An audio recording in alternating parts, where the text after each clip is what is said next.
Supreme court के एक फैसले से महिलाओं को काफ़ी राहत मिली है, विशेषकर मुस्लिम महिलाओं को। क्या वो फैसला है, उस पर बातचीत करने के लिए हमारे साथ सुप्रीम कोर्ट की ही वकील जो हैं फराह फैज़ जी हैं, जो कि 3 तलाक की भी एक कानूनी लड़ाई काफ़ी लंबे समय तक वो लड़ती आई हैं। तो उनसे बात करते हैं। फराह फैज़ जी, जो सुप्रीम कोर्ट ने जो ये आदेश दिया है, इसको कैसे देखती हैं और कितनी राहत महिलाओं को मिलने वाली है, विशेषकर मुस्लिम महिलाओं को?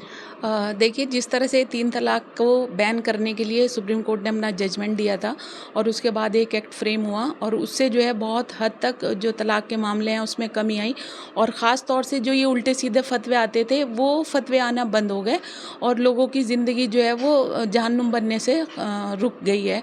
तो इसी तरह से ये फैसला आने के बाद में भी जो एक धुंधला सा था, एक क्लाउड था इस चीज़ पर के मुस्लिम औरत जो है वो तलाक के बाद जो है वो गुजारा भत्ते की हकदार नहीं है। लोग ये कह कर के निकलते थे कि इन पर तो जो 1986 में शाहबानो के केस के बाद में जो एक्ट फ्रेम हुआ था, protection of Muslim women rights on divorce, तो उसके तहत जो था वो प्रोविज़न सिर्फ ये था कि इद्दत पीरियड तक उनको गुजारा भत्ता मिलेगा और अगर हस्बैंड और वाइफ दोनों चाहें तो 125 सीआरपीसी में जा सकते हैं। वो लास्ट में उसको डिस्क्राइब किया हुआ था।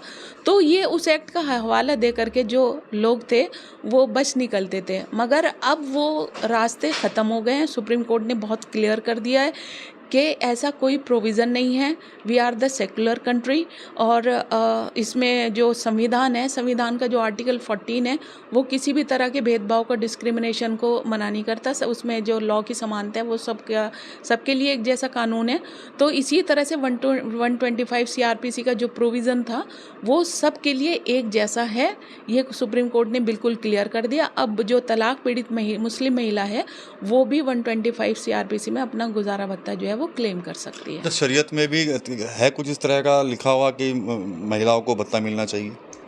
देखिए, शरीयत में तो बहुत बेहतरीन प्रोविज़न्स हैं, बशर्ते कि जो हमारे जो मौलाना हैं वो सही तरीके से इंटरप्रिटेशन करें शरिया का और लोगों तक वो जानकारी पहुंचाएं। शरिया में गुजारा भत्ता की तो ज़रूरत तब पड़ती है अगर वो लड़की को जो है उसका कोई ज़रिया नहीं है आमदनी का और वो बिल्कुल हेल्पलेस है, वो हैंड टू माउथ है, उसके पास खर्चे के लिए अपने कुछ नहीं है, तो हमें गुजारे भत्ते की तब ज़रूरत पड़ती है। लेकिन शरीयत ने इसका इंतज़ाम जो है at the time of marriage ही कर दिया है। जो मेहर का कॉन्सेप्ट है वो इसीलिए है कि अगर इन फ्यूचर कोई डिस्प्यूट हो जाता है हस्बैंड वाइफ के बीच में और हस्बैंड उसको, लड़की को छोड़ता है, तो उसके पास कम से कम इतना साधन होना चाहिए कि वो किसी के ऊपर डिपेंडेंट ना हो, वो अपना खर्चा खुद चला सके और किसी का मुंह ना ताके। इसीलिए मेहर का कॉन्सेप्ट है और मेहर डिसाइड करने का जो राइट्स है वो सोल राइट जो है वो सिर्फ और सिर्फ लड़की का है। लेकिन हमारे यहाँ क्या है, वो मेहर डिसाइड करना जो है वो या तो पेरेंट्स करते हैं, समाज के लोग करते हैं, लड़के वाले लड़की वाले मिल करके कर लेते हैं,